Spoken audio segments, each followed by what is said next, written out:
The snow began falling just as the stagecoach crested the highest point of the pass, and Eleanor Vance knew with a sinking certainty that they were all going to die up here in these God-forsaken mountains.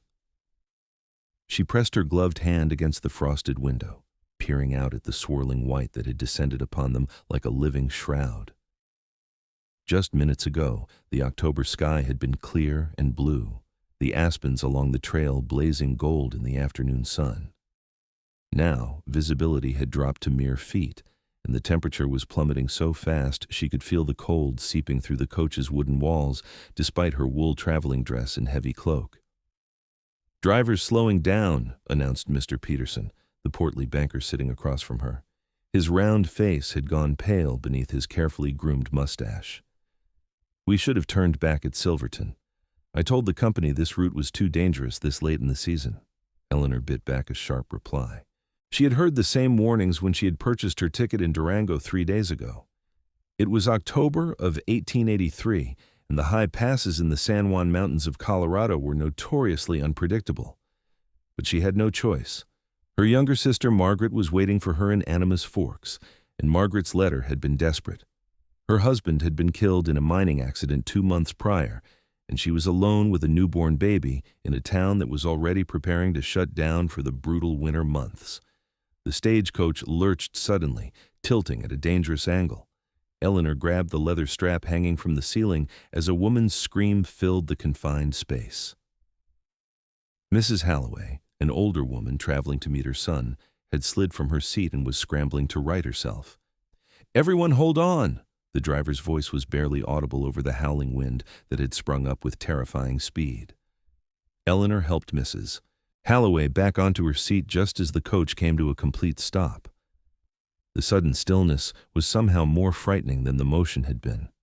Outside, she could hear the horses whinnying in distress and the muffled voices of the driver and the shotgun guard.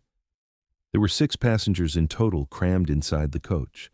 Besides Eleanor, Mr. Peterson, and Mrs. Halloway, there was a young married couple, the Carters, heading to Animas Forks where Mr. Carter had secured work at the Gold Prince mine. The 6th passenger was a grizzled prospector named Jack, who had spent most of the journey sleeping and reeking of whiskey. The door suddenly jerked open, and the driver's snow-covered face appeared in the opening. Tom Whitfield had been driving stages through these mountains for 15 years, and Eleanor had taken some comfort in his experience, but now his weathered features were tight with worry. Folks, I'm not going to lie to you. We are in serious trouble here. This storm came out of nowhere, and it is a bad one. The pass ahead is already drifted over, and I cannot see more than 5 feet in front of the team. We've got maybe another hour of daylight, if you can call it that, and the temperature is dropping fast. "What are you saying?" Mr. Carter demanded.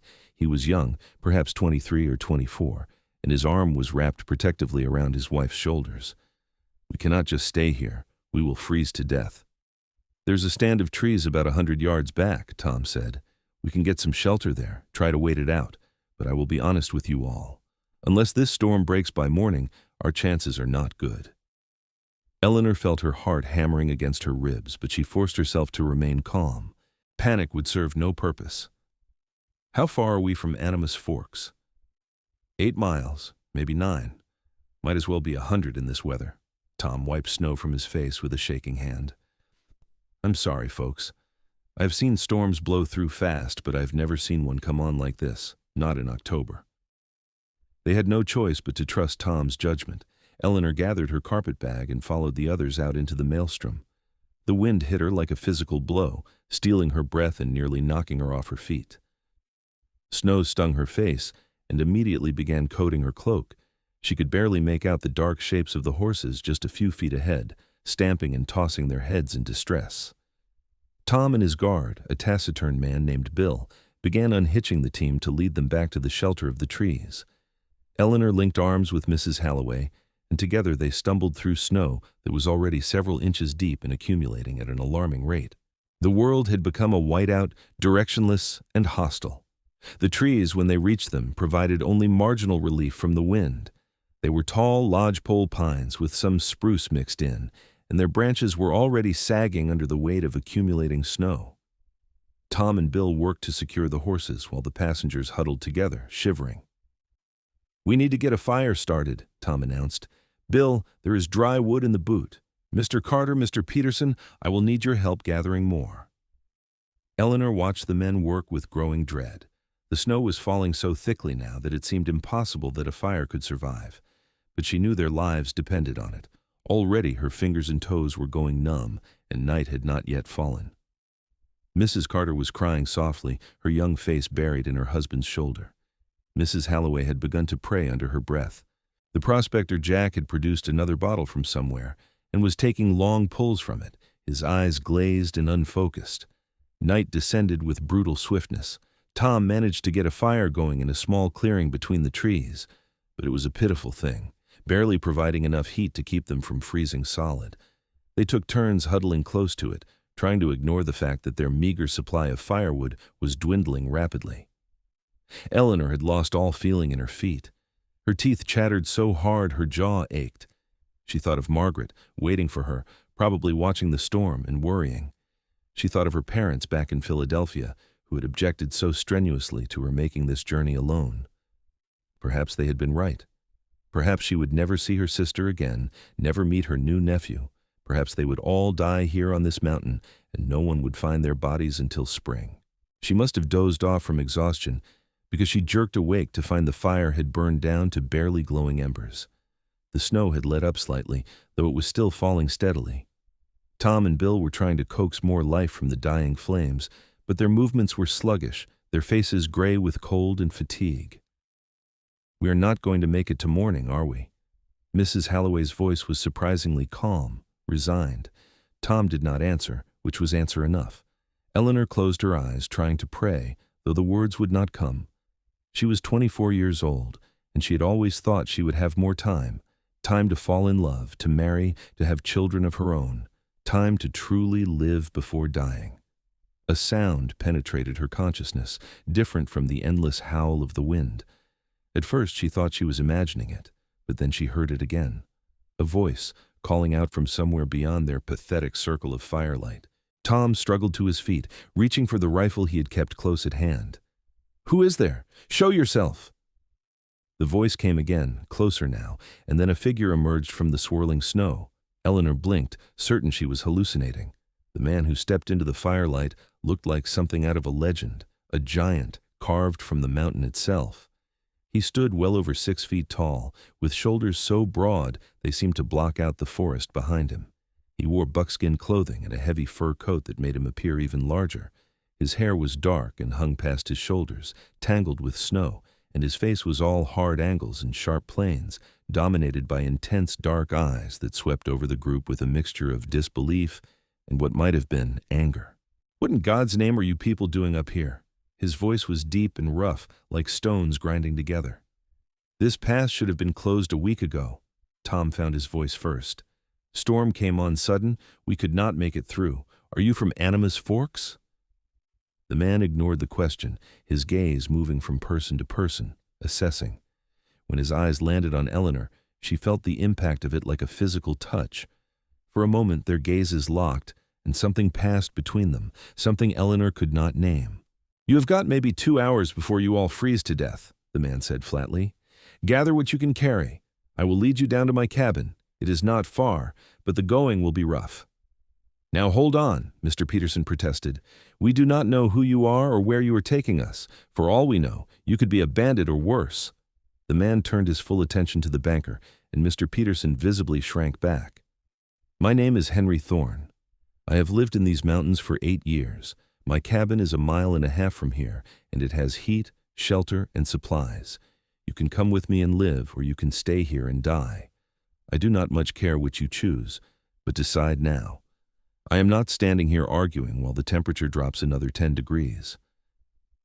There was something in his voice, an absolute certainty and authority, that made argument impossible. Tom nodded quickly.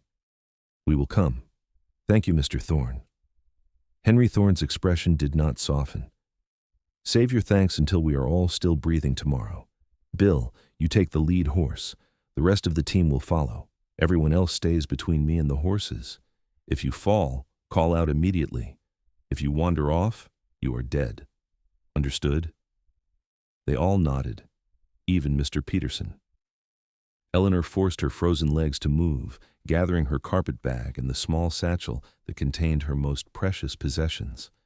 Her hands were so numb she could barely close her fingers around the handles. Henry moved through the group with surprising efficiency despite his size, checking each person to ensure they were as prepared as possible for the trek ahead. When he reached Eleanor, he stopped, his dark eyes studying her face with an intensity that made her breath catch. "You are half frozen already," he said, and before she could protest, he was unwrapping a thick woolen scarf from around his own neck and winding it around hers. His hands were enormous, rough with calluses, but his touch was surprisingly gentle. "Keep your face covered as much as you can. Frostbite can take your nose or ears in minutes in weather like this." "Thank you," Eleanor managed through her chattering teeth. Up close, she could see that his face was younger than she had initially thought. He could not be much past 30, though the harshness of mountain life had carved lines around his eyes and mouth. "Save your breath for walking," he said gruffly, but something in his expression had softened fractionally. "Stay close to me. Do not fall behind." The journey that followed was a nightmare Eleanor would remember for the rest of her life.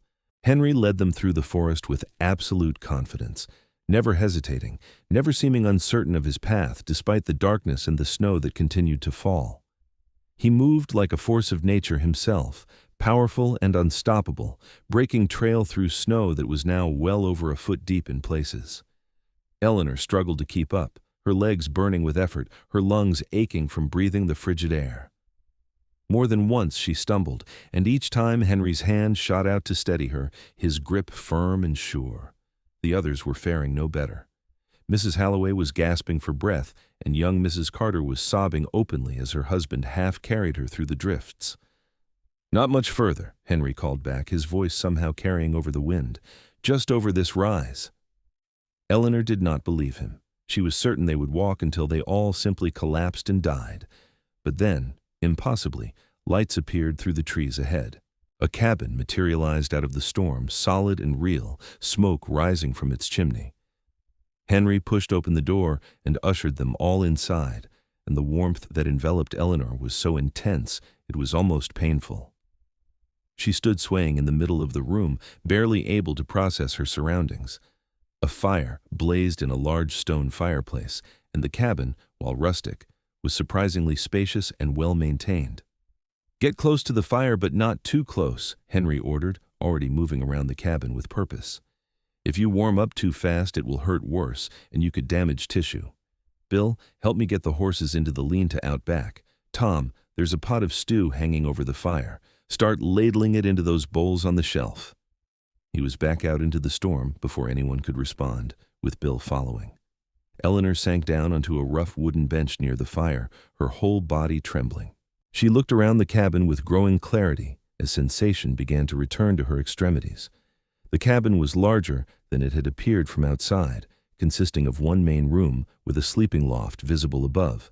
The furniture was handmade, but solid and well-crafted. Furs covered the floor and hung on the walls, and shelves held an impressive array of supplies and tools. Everything spoke of a man who was completely self-sufficient, who needed nothing and no one from the outside world. Henry returned a few minutes later, covered in snow with Bill behind him. He shrugged out of his heavy fur coat, and Eleanor found herself staring despite herself. Even through his buckskin shirt she could see the breadth of his shoulders, the powerful muscles of his arms and chest. He moved with an easy grace that seemed at odds with his size, efficient and controlled. "Everyone drink this," he said, pouring something from a clay jug into tin cups. "It is hot cider with honey and herbs. It will warm you from the inside." The drink was almost too hot to swallow, but Eleanor drank it gratefully, feeling warmth spread through her chest and belly. Around her, the others were doing the same, color slowly returning to their faces. Henry ladled stew into bowls and distributed them, along with thick slices of bread. Eleanor realized she had not eaten since morning, and the food was the most delicious thing she had ever tasted. The stew was rich with venison and vegetables, seasoned with wild herbs.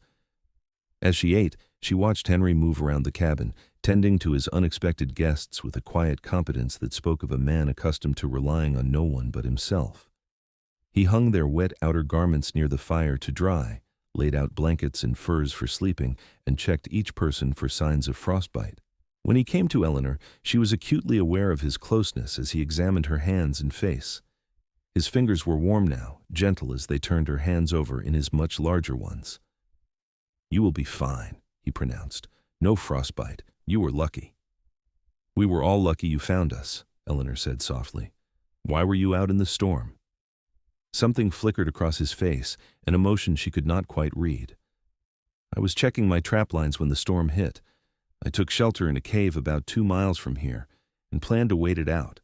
But then I saw the glow of your fire and realized someone was fool enough to be caught out in this weather." He paused, his dark eyes meeting hers. "What is a woman like you doing on a stagecoach over this pass in October?" "A woman like me?" Eleanor raised her eyebrows. "Educated, from back east by your accent, used to comfort and civilization." He did not say it like an insult, merely an observation. "My sister needs me," Eleanor said simply. "She is in Animus Forks. Her husband died, and she's alone with a new baby. I could not let her face the winter alone."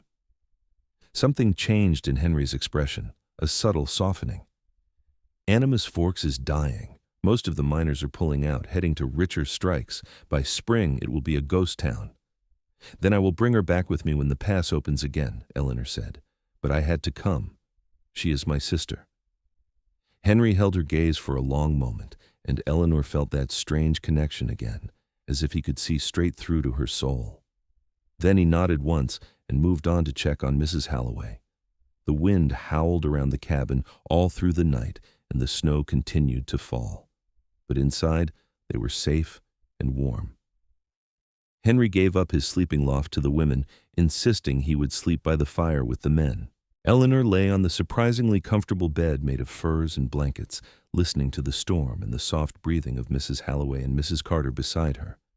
She could not sleep, her mind too full of the day's events, of their near-death experience, of the man who had saved them. Henry Thorn. Even his name sounded strong, unyielding. She wondered what had brought him to these mountains, what had made him choose a life of such isolation and hardship. The storm raged for 2 full days. Henry's cabin, which had seemed spacious at first, grew smaller as 9 people tried to coexist in the confined space. But Henry himself never seemed crowded or uncomfortable. He moved through the chaos with calm certainty, always knowing what needed to be done. He cooked meals of venison and elk, of beans and biscuits, of stewed dried apples. He kept the fire going constantly, venturing out into the storm regularly to bring in more wood from the shed out back. He checked on the horses, ensuring they had food and water and were protected from the worst of the weather. Eleanor found herself watching him constantly, fascinated by the contradictions he presented. He was gruff and spoke little, seeming to have no patience for small talk or pleasantries. Yet his actions were invariably kind, if brusque. When Mrs. Carter developed a fever on the 2nd day, he brewed her a tea from herbs hanging from the rafters and sat with her through the night to ensure it broke. When the prospector Jack began showing signs of delirium tremens from lack of alcohol, Henry gave him small amounts from his own supply, carefully rationed to ease the withdrawal without enabling the addiction. On the morning of the 3rd day, Eleanor woke to silence. The wind had stopped howling. She climbed down from the loft to find Henry already up, standing at the window and looking out. "Storm has passed," he announced without turning around. "Sky is clearing. You should be able to make it to Animus Forks by nightfall if you leave soon." Eleanor moved to stand beside him, and her breath caught at the view. The world had been transformed into something alien and beautiful.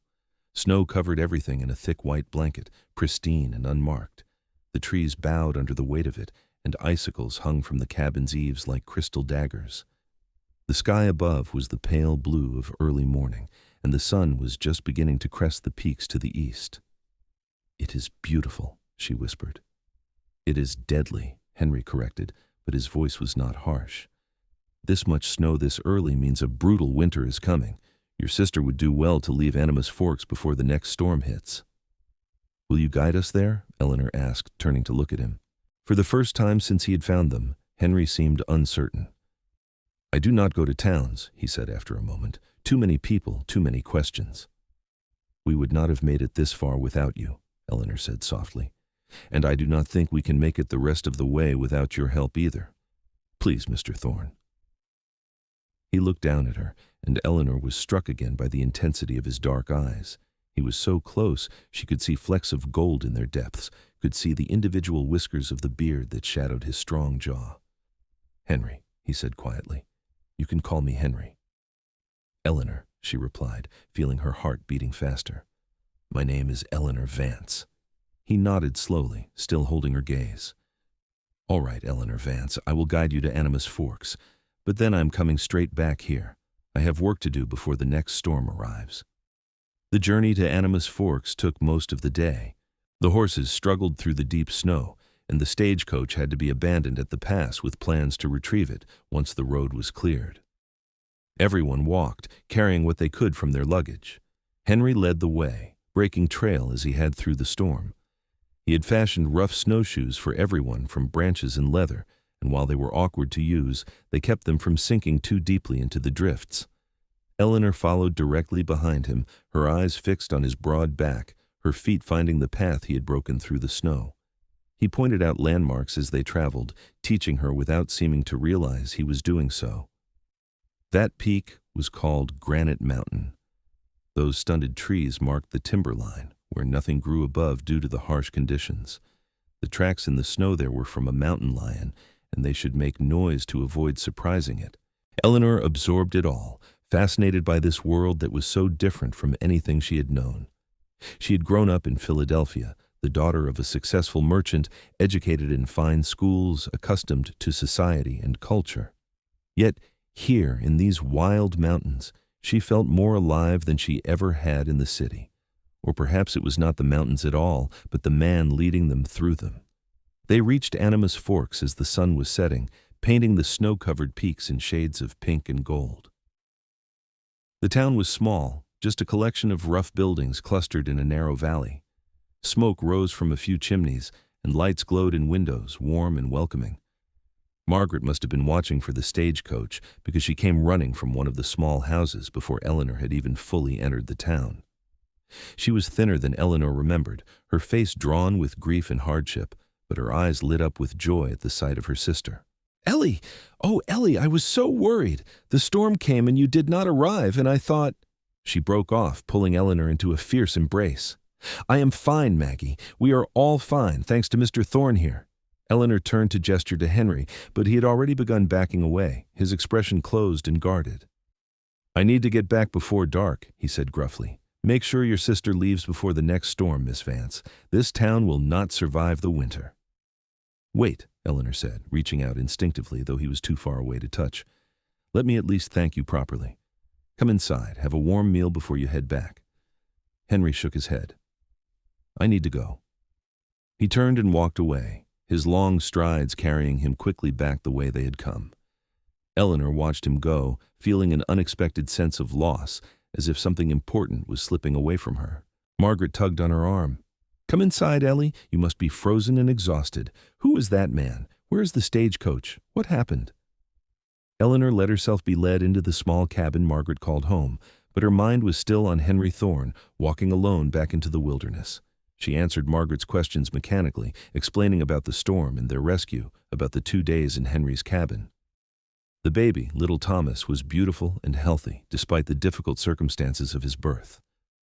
Margaret's home was tiny but clean and warm, and she had prepared a simple but hearty dinner. As they ate and talked, Eleanor learned the full extent of her sister's situation. The mine where Margaret's husband had worked was closing.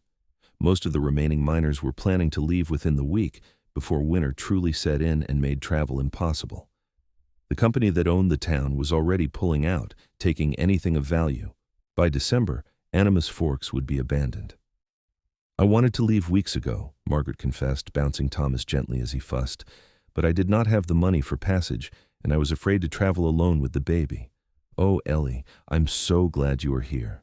We can leave together as soon as possible." Eleanor nodded, but her thoughts kept drifting back to Henry. She wondered if he had made it back to his cabin yet, if he was sitting by his fire, alone in the wilderness. She wondered why he had chosen such isolation, what had driven him away from civilization. Over the next 3 days, Eleanor helped Margaret pack up her meager possessions. and prepare for their journey back to Durango, and then on to Denver, where they would stay with an aunt until they could make more permanent arrangements. The weather held clear and cold, though clouds were building on the western horizon, promising another storm. Eleanor found herself watching those clouds with growing anxiety. The Stagecoach company had sent men to retrieve their coach and horses, and they had reported that the pass was barely passable even now. Another big storm would close it completely until spring. She told herself she was worried about their ability to leave, about being trapped in this dying town for the winter. But deep down, she knew the truth. She was thinking about Henry, alone in his cabin when the next storm hit. Was he prepared? Did he have enough supplies? Would he be safe? On the fourth morning, Eleanor made a decision. "Maggie, I need to go do something. I will be back before dark." Margaret looked up from nursing Thomas, her eyes widening in alarm. "Where are you going? Ellie, you cannot go wandering off. It is dangerous." "I know where I am going," Eleanor said, which was only partially true. "I will be careful, I promise." She had traded some of her jewelry to one of the remaining miners for a sturdy horse and basic winter supplies. She wore her warmest clothes and carried a pack with food and water. Henry had pointed out landmarks on their journey to town, and she thought she could retrace the route, at least part of the way. The ride was harder than she had anticipated. The snow was deep and the horse struggled in places. But Eleanor kept going, driven by a compulsion she did not fully understand. She only knew that she could not leave these mountains without seeing Henry again, without understanding why he had haunted her thoughts every moment since he had walked away. It took her until mid-afternoon to reach his cabin, and by then she was cold, exhausted, and questioning her sanity. What was she doing? Henry had made it clear he wanted to be left alone. He had saved them and sent them on their way, and that was the end of it. But she had come this far, so she dismounted and walked to the door, her heart pounding. She knocked, the sound seeming too loud in the quiet forest. The door opened, and Henry stood there, filling the doorway. His eyes widened in shock when he saw her, the first unguarded expression she had seen on his face. "Eleanor? What are you—" He looked past her, scanning the area. "Are you alone? What has happened?" "Nothing has happened," Eleanor said quickly. "I just needed to see you, to talk to you." Henry stared at her for a long moment, a dozen emotions flickering across his face too quickly for her to identify. Then he stepped back, opening the door wider. "You rode all the way up here alone? In this weather? You could have gotten lost, could have frozen to death, could have—" He stopped, running a hand through his long hair in a gesture of pure frustration. "Get inside before you catch your death." The cabin was just as she remembered it, warm and solid. Henry took her pack and coat, hanging them to dry, then pressed a cup of hot coffee into her hands. His own hands were shaking slightly, she noticed, though whether from cold or emotion she could not tell. "Why did you come?" he asked, his voice rough. Eleanor wrapped her hands around the warm cup, drawing courage from its heat. "Because I could not leave without seeing you again, or without understanding." "Understanding what?" "Why you live up here alone, why you avoid people, why you would not even stay for a proper thank you." She paused, then added softly, "Why I have not been able to stop thinking about you for a single moment since you walked away." Henry turned to face her fully, and the intensity in his eyes made her breath catch.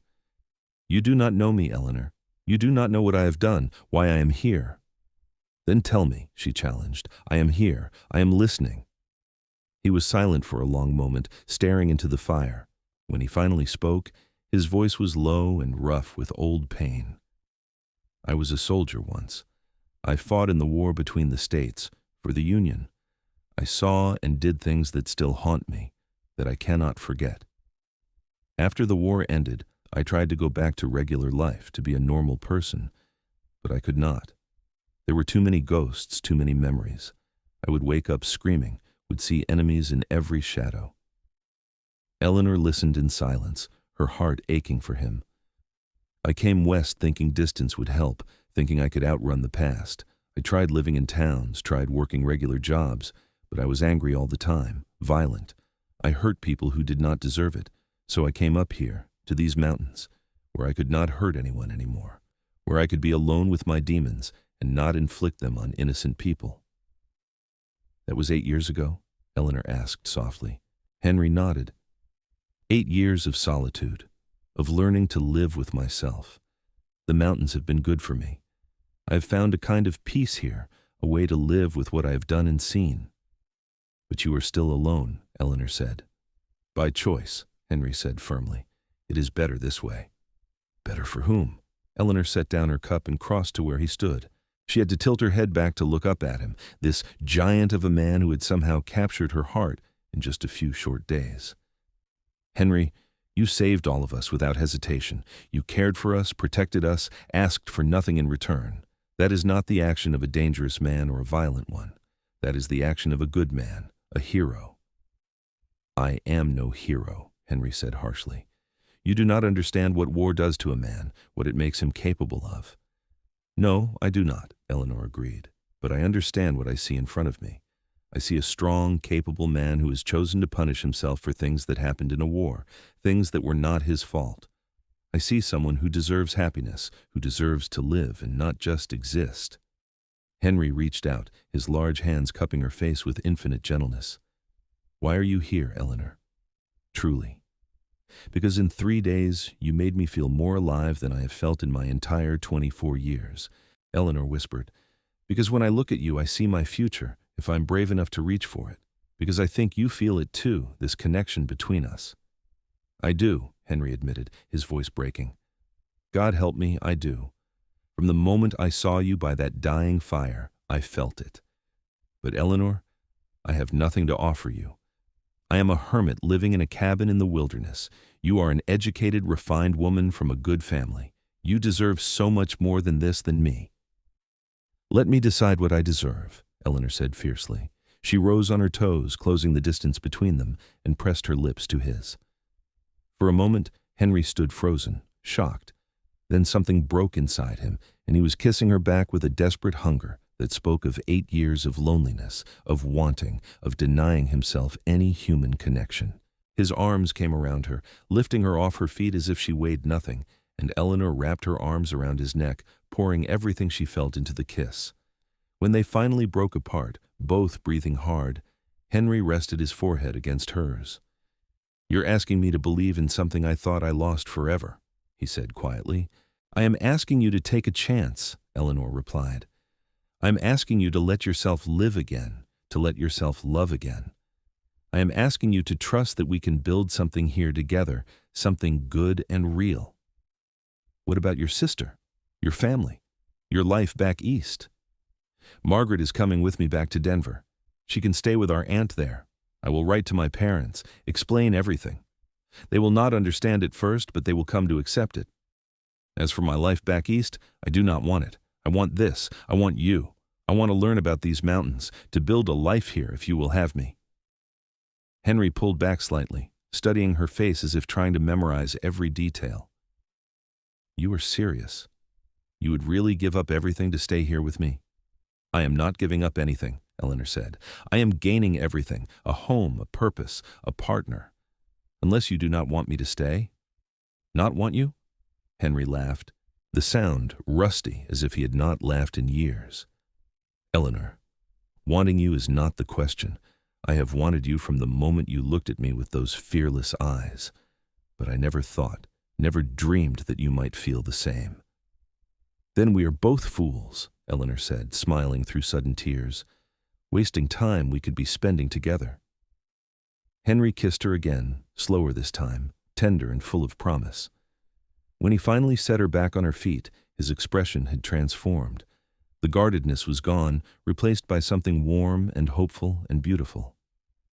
"I need to take you back to town before the light fails," he said reluctantly. "But Eleanor, if you are sure about this, truly sure, then we will figure this out together. We will make this work." "I have never been more sure of anything in my life," Eleanor said.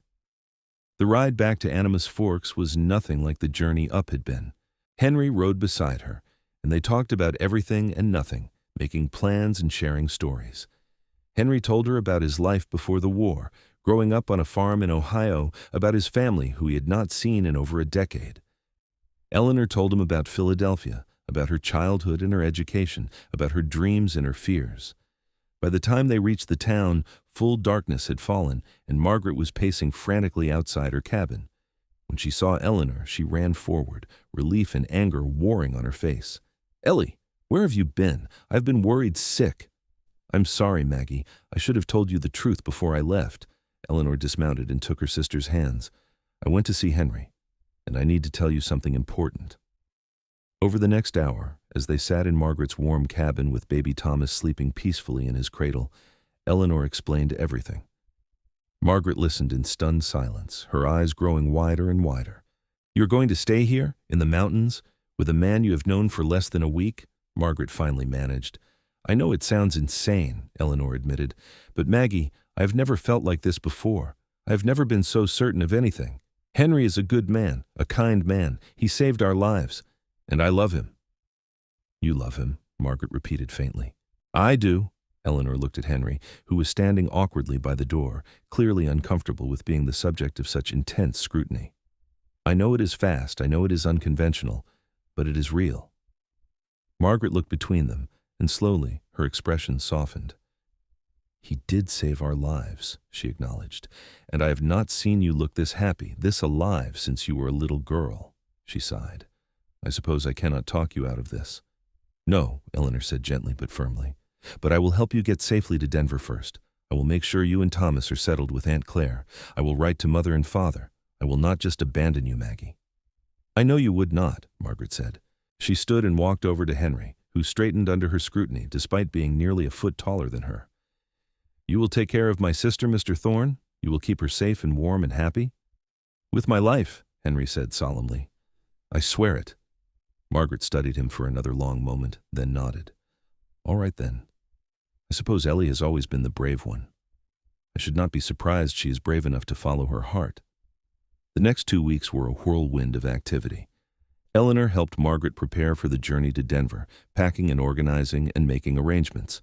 But every day, Henry would ride down from his cabin, and he and Eleanor would spend hours together, learning about each other, building the foundation of their future.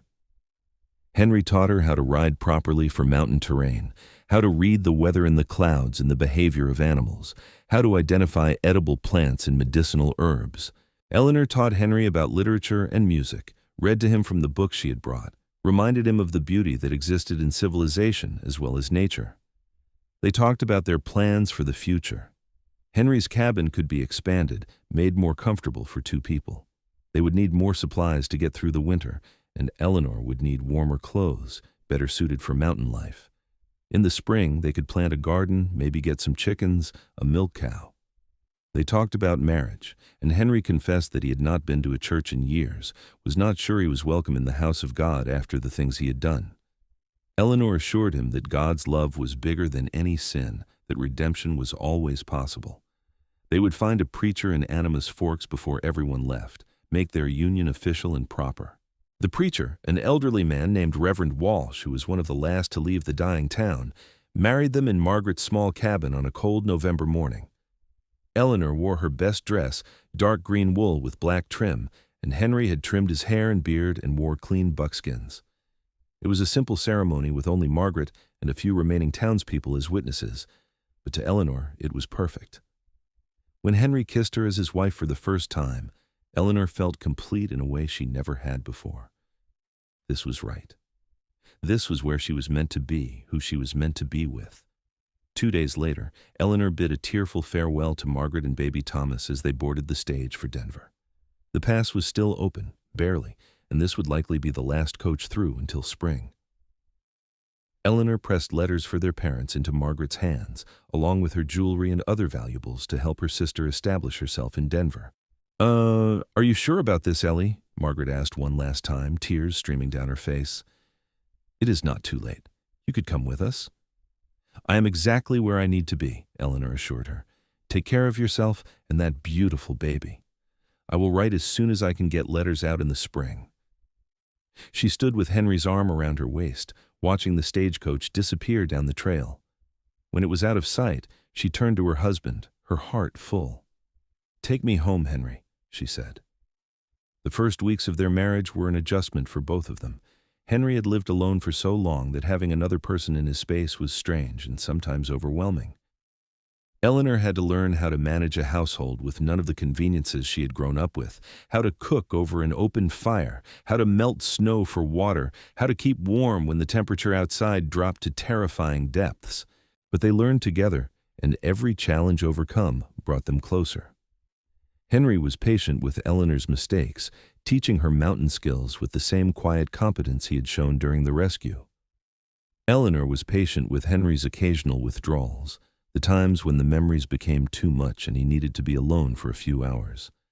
The first time Henry woke from a nightmare, shouting and thrashing, Eleanor simply held him until the trembling stopped, until his breathing slowed, until he came back to himself. She did not pry or push, just offered her presence and her love. Gradually, the nightmares became less frequent, and Henry began to talk more about his experiences, about the war and what it had cost him. The first real storm of winter hit in late November, a howling blizzard that lasted 3 days. Eleanor watched in awe as snow piled up against the cabin walls, as the temperature dropped so low that water froze solid within minutes of being drawn.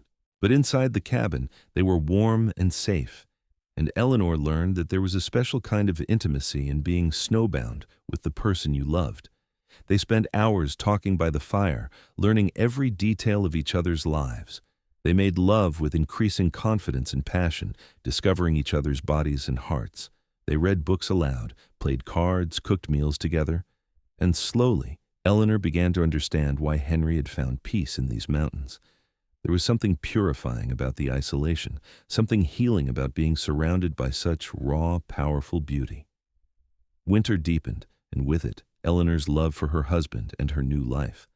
She learned to move through the snow on the snowshoes Henry made for her, to check the trap lines when the weather permitted, to skin and prepare the animals they caught. She learned which herbs could treat which ailments, how to preserve meat and vegetables, how to spin wool from the sheep pelts Henry traded for in the fall. She wrote long letters to her family, though she would not be able to send them until spring. She told them about Henry, about the mountains, about the life she was building. She hoped they would understand, would forgive her for her impulsive decision. But even if they did not, she would not change her choice. On Christmas Eve, Henry surprised her by producing a small wooden box he had carved himself.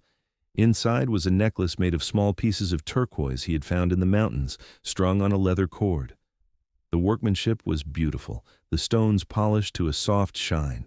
"I know it is not the kind of jewelry you are used to," he said, suddenly shy, "but I wanted to give you something, to show you what you mean to me." Eleanor threw her arms around his neck, tears streaming down her face. "It is perfect, Henry. It is the most beautiful gift I have ever received." That night, they sat by the fire, and Eleanor taught Henry the Christmas carols she had learned as a child.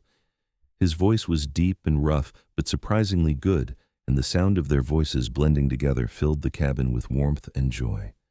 On New Year's Eve, as they watched the stars blaze overhead in the crystal-clear mountain sky, Henry pulled Eleanor close and whispered in her ear, "This has been the best year of my life, and it is all because of you. You brought me back to life, Eleanor. You gave me hope again, a reason to look forward instead of back." "You saved me too," Eleanor replied. "I just did not know I needed saving until I met you. I was existing but not really living, going through the motions of life without passion or purpose. You showed me what it means to truly live." January and February were brutal, with storms that lasted for days and temperatures that made it dangerous to be outside for more than a few minutes.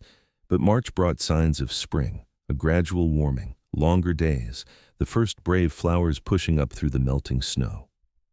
One morning in early April, Eleanor woke feeling queasy. She made it outside before she was sick, and when she came back in, she found Henry watching her with knowing eyes. "How long have you suspected?" he asked gently. "About 2 weeks," Eleanor admitted, placing a hand on her still flat stomach. "I've been trying to be sure before I said anything. Are you happy?" Henry crossed the room in 2 strides and pulled her into his arms. "Happy does not begin to cover it," he said, his voice thick with emotion. "A baby. Our baby. Eleanor, I never thought I would have this, a family, a future. And now I have everything." The pregnancy progressed smoothly, and as Eleanor's body changed, so did their cabin and their lives. Henry built additional rooms onto the cabin, creating a proper bedroom for them and a nursery for the baby. He built furniture with his own hands, a cradle and a rocking chair, and a chest for baby clothes. Eleanor sewed tiny garments from soft cloth, knitted booties and caps. She prepared for the birth with the help of a midwife from Lake City, a settlement about 15 miles away that Henry rode to once a month for supplies and news. The midwife, a capable woman named Mrs. Brennan, examined Eleanor and pronounced her healthy and strong. "Mountain women are tough," Mrs. Brennan said with approval, "and this one has adapted well. She should do just fine." In late September, as the aspens were turning gold once again, Eleanor went into labor. Henry rode through the night to fetch Mrs. Brennan, and the midwife arrived just in time to help deliver a healthy baby boy. Eleanor held her son in her arms, overwhelmed with love and awe. He was perfect, with a tuft of dark hair and his father's strong features. When Henry held him for the first time, tears streaming down his weathered face, Eleanor knew that this child represented more than just a new life. He represented healing, redemption, the triumph of love over pain. They named him Harold Thomas Thorn, after Henry's father and Eleanor's brother-in-law.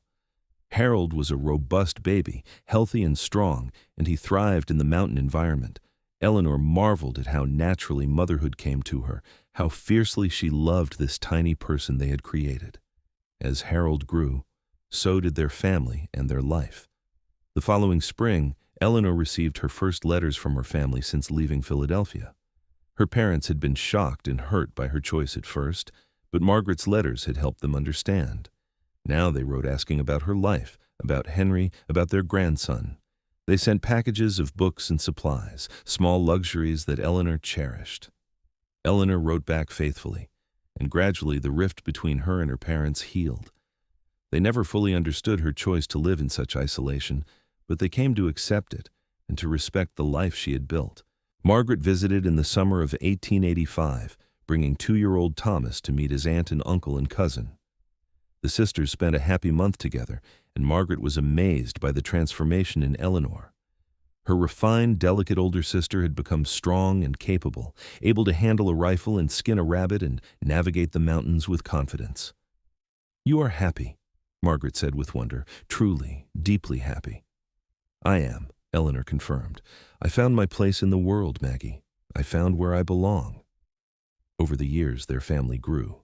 A daughter, Alice, arrived in 1887, followed by another son, James, in 1889. The cabin expanded with them, growing into a comfortable home filled with laughter and love. Henry never fully lost his demons, but they became quieter, less powerful. The love of his wife and children gave him an anchor, a reason to stay present rather than dwelling in the past. He became known in the small mountain communities as a fair man, strong and reliable. When other families settled in the area, Henry was the one they turned to for help and guidance. Eleanor became a healer, using the knowledge she had gained from Mrs. Brennan and her own study of mountain herbs and plants. She helped deliver babies and treat injuries and illnesses, and people came from miles around seeking her help. Their children grew up wild and free, learning to ride and shoot and survive in the mountains, but also learning to read and write and think from their educated mother. Eleanor taught them history and literature, mathematics and science. Henry taught them practical skills, how to track and hunt and build and survive. In the spring of 1895, when Harold was 10, Eleanor's parents made the long journey from Philadelphia to visit. It was the first time they had seen their daughter in 12 years, and the reunion was emotional for everyone. Eleanor's father, a distinguished gentleman named Robert Vance, was initially skeptical of Henry and the rough mountain life. But over the course of their month-long visit, he came to respect and even admire his son-in-law. Henry's strength and competence, his devotion to his family, his integrity and honesty won over even the most critical observer. "I will admit I did not understand when you stayed here," Robert told Eleanor on the last night of their visit. "I thought you were throwing your life away, marrying a stranger and burying yourself in these mountains. But I was wrong. You have built something remarkable here, Eleanor. You and Henry have created a good life, raised wonderful children. I am proud of you." Eleanor hugged her father, her eyes bright with tears. "Thank you, Papa. That means more to me than you know." Her mother, Catherine, was equally moved. "You are so strong, Ellie, so brave. I do not know if I could have done what you did, leaving everything familiar to follow your heart. But I am glad you did. Henry is a good man, and it is clear how much he loves you and the children." The years passed peacefully, marked by the changing seasons and the growing children. Harold grew into a tall, strong young man much like his father, steady and reliable. Alice was bright and curious, always asking questions and exploring. James was the wild one, fearless and adventurous, keeping his parents constantly on their toes.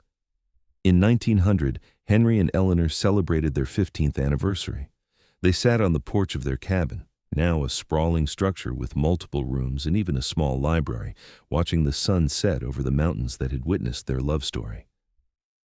"Do you ever regret it?" Henry asked, taking Eleanor's hand in his. "Giving up your old life for this one?" Eleanor looked at her husband, at the silver threading through his hair, at the lines around his eyes that came from years of smiling, at the strong, gentle hands that had held her and their children with such care. She thought of the life they had built together, the love they had nurtured, the family they had raised.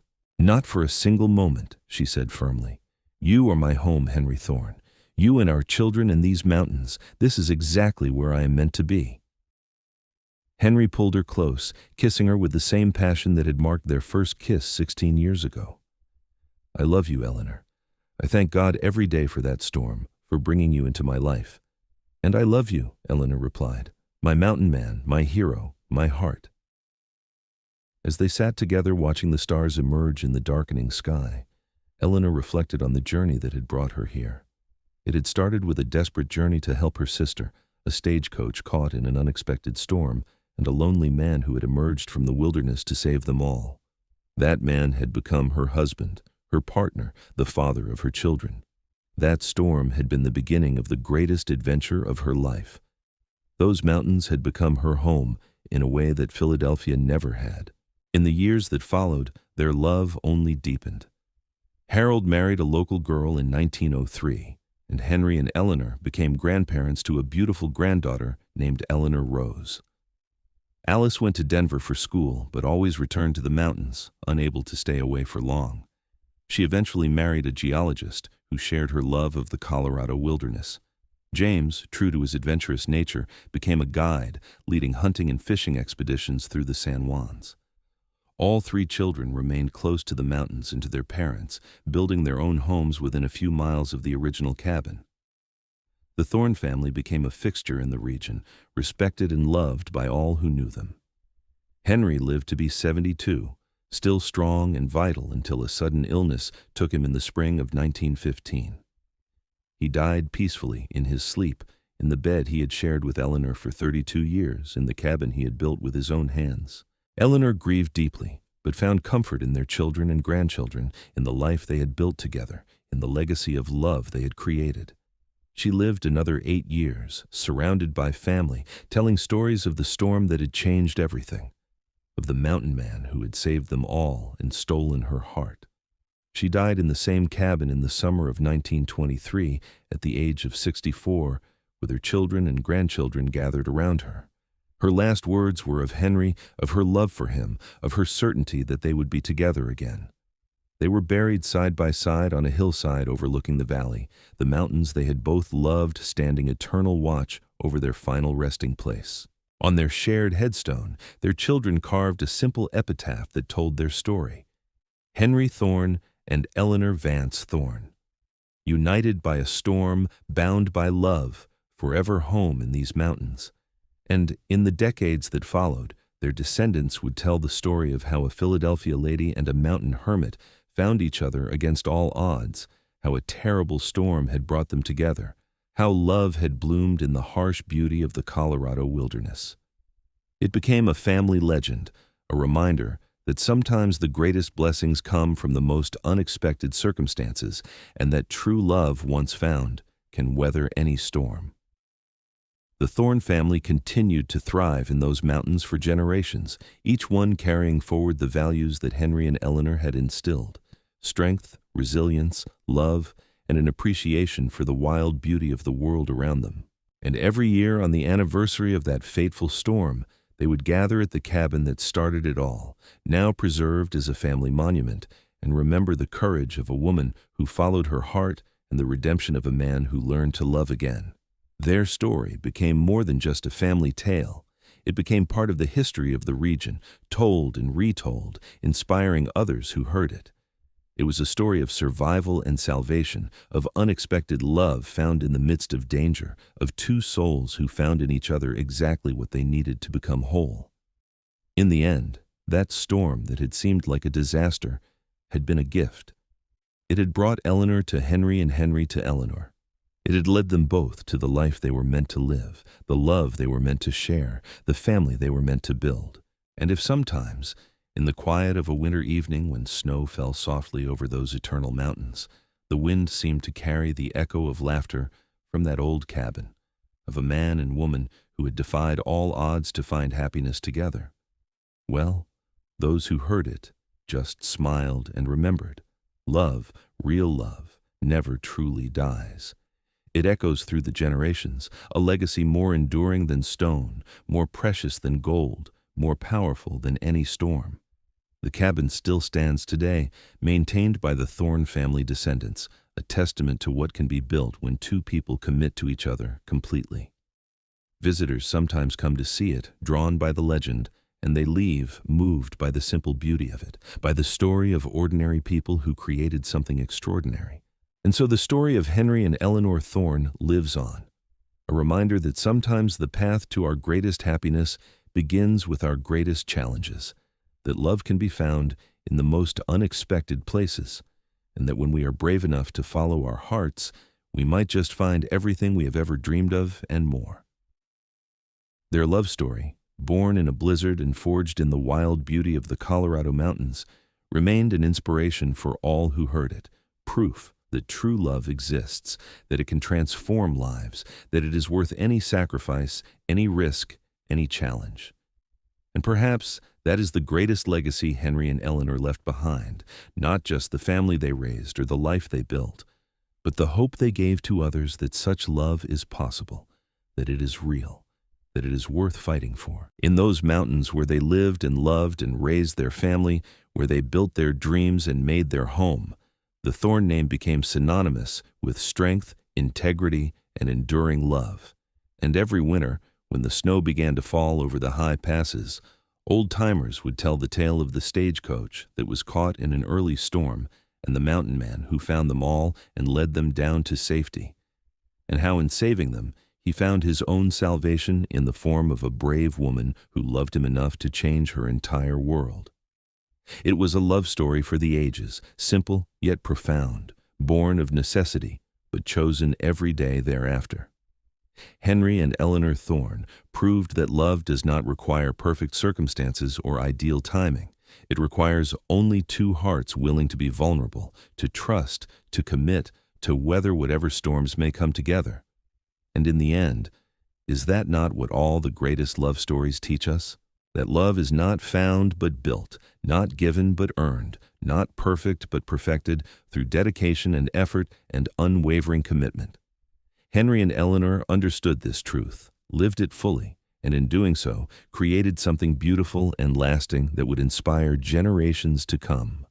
Their story ended as all good stories should, with love triumphant, with family gathered close, with lives well lived and no regrets.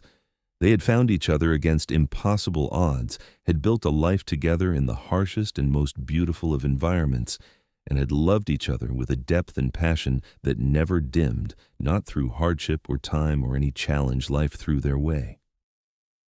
And somewhere in those eternal mountains, their love story continues, written in the wind and the snow and the endless sky.